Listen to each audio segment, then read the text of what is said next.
Rain plastered Michael's thin jacket to his skin as Miss Albright, the landlord's impeccably dressed daughter, shrieked accusations across the opulent lobby.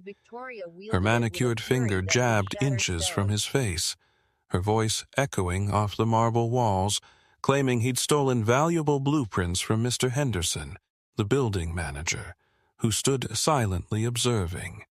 Michael, phone pressed to his ear in a desperate call, could only shake his head, the weight of her unfounded accusations pressing down harder than the damp chill. But why was Mr. Henderson so passive? And what was truly behind Ms. Albright's fury?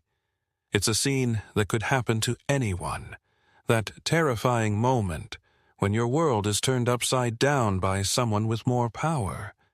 We'd love to hear if you've ever faced a situation where you had to fight for the truth against all odds, so drop your story in the comments below. The woman on the other end of the line was his sister, Sarah. "Michael, what's going on? I can barely hear you," she said, her voice filled with concern. Michael couldn't form the words. He was frozen, not just by the cold rain soaking through his clothes, but by the sheer force of the woman in front of him. Victoria Albright wasn't just the landlord's daughter. She was a storm in a designer suit, and he was caught in the middle of it. "He stole them, right out of Henderson's office," she yelled, her voice sharp enough to cut glass. She turned her glare on Mr. Henderson, the building manager who stood by the grand entrance, leaning heavily on his ornate cane. Henderson, a man usually so meticulous and in charge, looked pale and small. He wouldn't meet Michael's pleading eyes.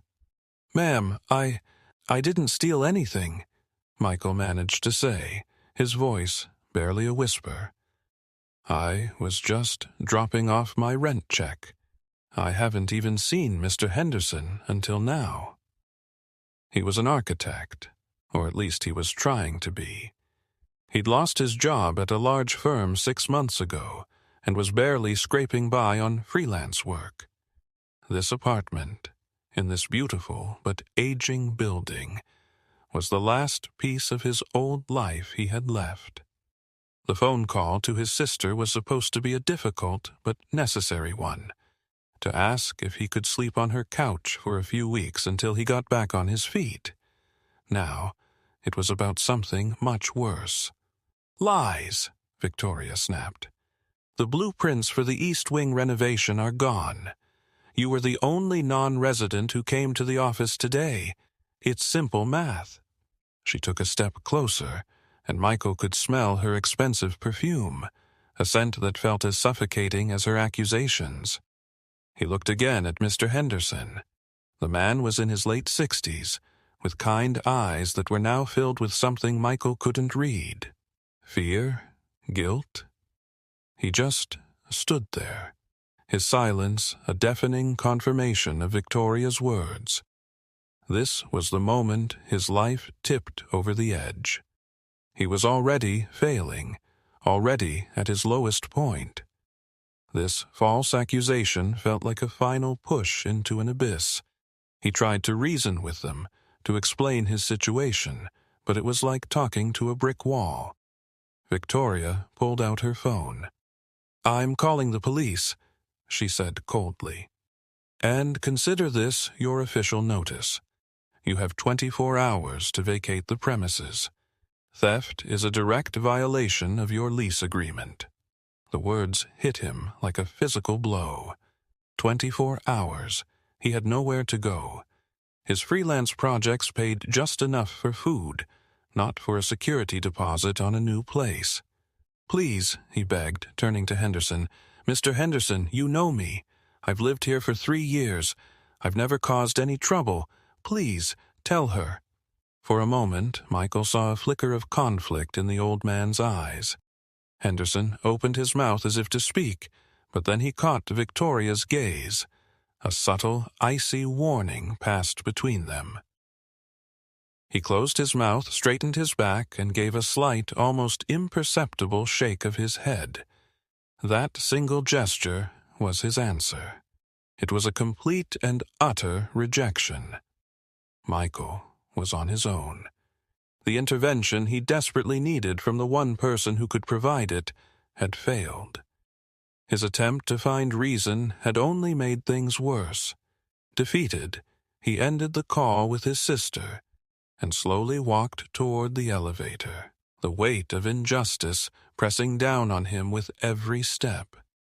Back in his small apartment, the eviction notice felt like a ticking bomb.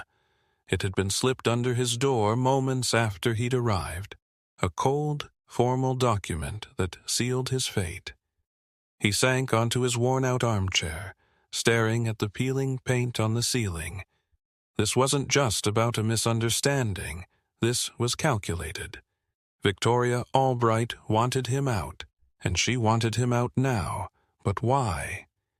He was a quiet tenant who always paid his rent on time, even if it meant eating ramen noodles for a week straight. The accusation was too extreme, too sudden. It had to be a pretext, a tool to achieve something else. He replayed the scene in his mind. The blueprints for the East Wing renovation, she had said. The East Wing was mostly storage, old, forgotten apartments. Why would a simple renovation require such valuable blueprints that their disappearance would warrant a police call? As an architect, his mind started working, connecting dots that a normal person might miss. He'd seen Mr. Henderson carrying large tubes of drawings for weeks, looking more and more stressed each time. Henderson wasn't just a manager. He was a custodian of the building's history, having worked there for over 40 years. The building itself was a pre-war gem, one of the last of its kind in a neighborhood rapidly filling with glass and steel towers. The root of the problem had to be in those blueprints. It wasn't about him. He was just a pawn. It was about the building. He needed proof, a starting point. An idea sparked in his mind. A few days ago, while taking out his trash, he had seen Mr. Henderson hastily throw a crumpled document into the recycling bin near the manager's office. At the time, he thought nothing of it. Now it seemed significant. With a surge of adrenaline, he grabbed his keys and headed down to the basement service area. The recycling bins were overflowing. He spent nearly an hour digging through discarded papers and junk mail, earning a suspicious look from the night janitor. And then he found it. A crumpled memo, stained with coffee, from a company called Albright Development Group. The subject line read, Phase 1, Project Nightingale, Rezoning Proposal.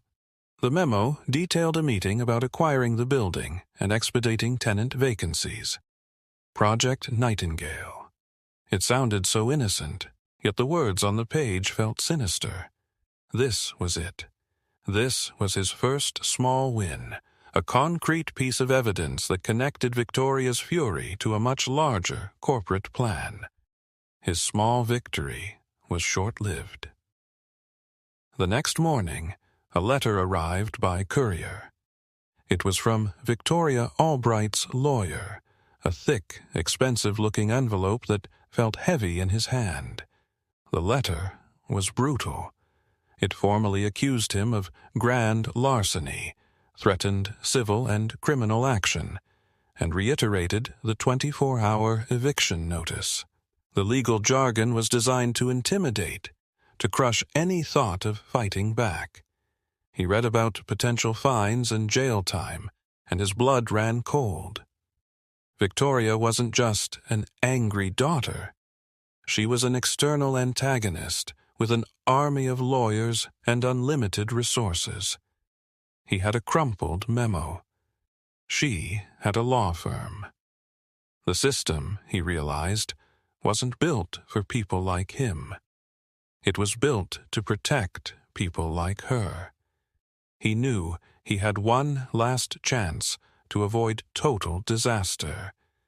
He had to talk to Mr. Henderson again, away from Victoria's watchful eyes.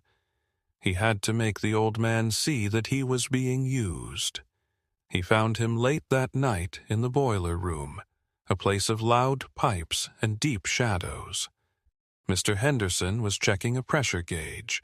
His shoulders slumped. He looked a decade older than he had yesterday. Michael stepped out of the shadows, holding up the memo. "Project Nightingale," Michael said, his voice steady. "I know what she's doing." Mr. Henderson flinched, as if he'd been struck. He turned, his face a mask of fear and panic. "You need to leave," he whispered, his voice trembling. "You don't know what you're getting into." Michael pressed on, explaining what he had pieced together about the rezoning, about Albright Development Group. He appealed to Henderson's long history with the building, to his sense of duty. "They're going to tear it down, aren't they?" Michael asked.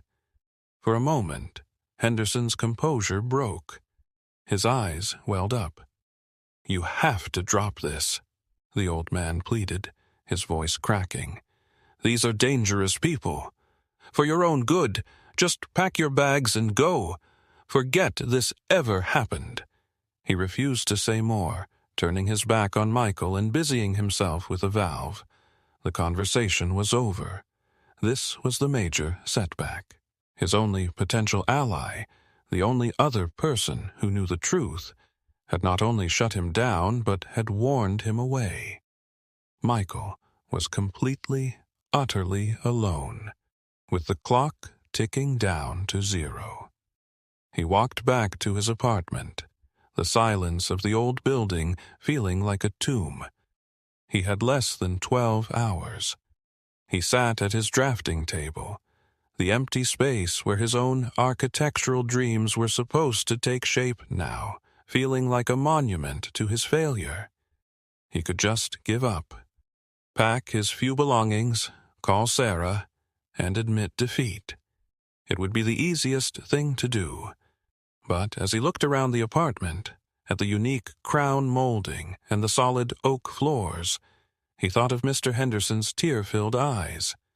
The old man wasn't a villain. He was a victim, and this building, with all its history and character, deserved better than to be replaced by another soulless glass tower. This was his final test. He couldn't fight Victoria with money or lawyers, but he was an architect. He could fight her with knowledge. He spent the rest of the night not packing, but working. He used his last bit of savings to pay for access to the city's public planning and zoning records. He typed in his building's address and started digging.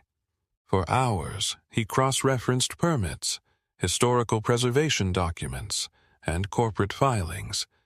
And then, at 3 a.m., he found it. The whole picture. Project Nightingale was a proposal for a massive luxury high-rise. But because his building was a designated heritage landmark, demolishing it required a special permit from the City Heritage Committee. And the key to that permit was a loophole. If the building was proven to be structurally unsound, the committee could approve its demolition. The stolen blueprints weren't for a renovation. They were fakes, doctored to show non-existent structural flaws. Victoria had planted them to frame him, creating a legal mess that would discredit the building's integrity, while she pushed the fake proposal through the committee. The deadline for the proposal submission was the next day. He also discovered something else. The building's owner, Victoria's father, was a well-known philanthropist who had spent years protecting the city's architectural history. He was currently in the hospital, terminally ill. Victoria was trying to ram this deal through, likely forging her father's signature, before he passed away, and his will, which probably protected the building, could be executed. The next morning, at 8 a.m., Michael didn't wait for the movers. He walked down to the lobby, carrying his laptop. Just as he expected, a small group of the building's oldest residents were gathered for their morning coffee, a daily ritual. He saw Mrs. Gable from 3B, a tenant for 50 years, and Mr. Chen from 5A. He took a deep breath and walked over to them. "I'm sorry to interrupt," he began, his voice shaking slightly. "My name is Michael. I live in 7C, and I need to show you all something." He opened his laptop and showed them everything: the public records, the rezoning proposal, the doctored images from the fake blueprints he found in the city's online submission portal. He explained Victoria's scheme to declare their home unsafe and demolish it. Just as he was finishing, the elevator doors opened, and Victoria Albright strode out, looking triumphant. "What is the meaning of this?" she demanded, her eyes flashing with fury when she saw Michael. "I told you to be out!" Mrs. Gable, a woman who looked frail but had a spine of steel, stood up. "Is it true, Victoria? Are you trying to tear down our home?" The other tenants murmured, their faces a mixture of confusion and anger. Victoria laughed, a cold, dismissive sound. "Don't be ridiculous. This man is a thief and a liar." But the tenants weren't looking at her anymore. They were all looking at Mr. Henderson, who had just entered the lobby, looking pale as a ghost. Pinned by the hopeful, trusting gazes of the people he had served for decades, he finally broke. Tears streamed down his face. "She made me do it," he confessed, his voice choked with shame. "She knows about a mistake I made years ago. She was blackmailing me." He walked over to an ornate wooden panel on the lobby wall, one that everyone assumed was just decorative. He pressed a hidden latch, and the panel swung open, revealing a small, hidden compartment. From inside, he pulled out a dusty, rolled-up tube. "These," he said, his voice growing stronger, "are the real, original blueprints from 1928. I hid them to protect them." The lobby erupted. The tenants, now certain of the betrayal, began shouting.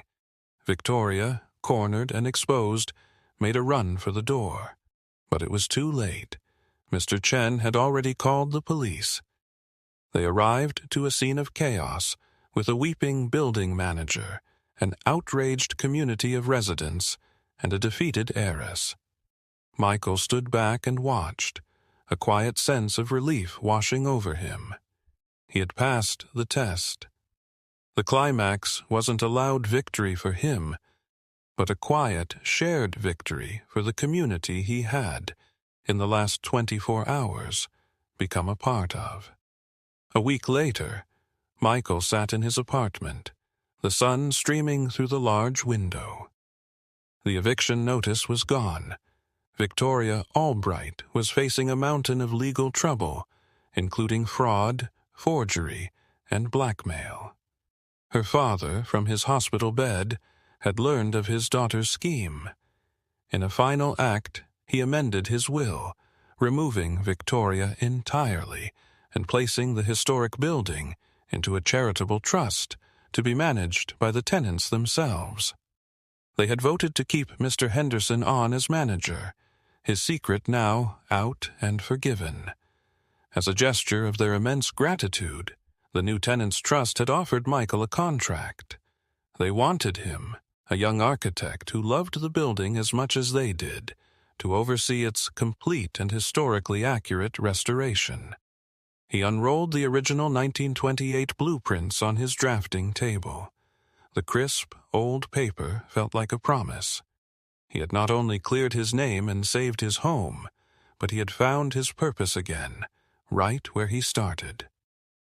His new beginning was here, in the heart of the building he had fought to save.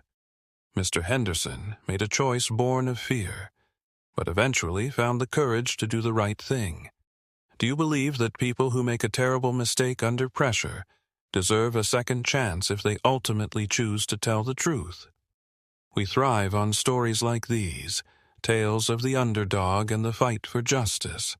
If this story resonated with you, consider subscribing and joining our community for more narratives that explore the complexities of human nature.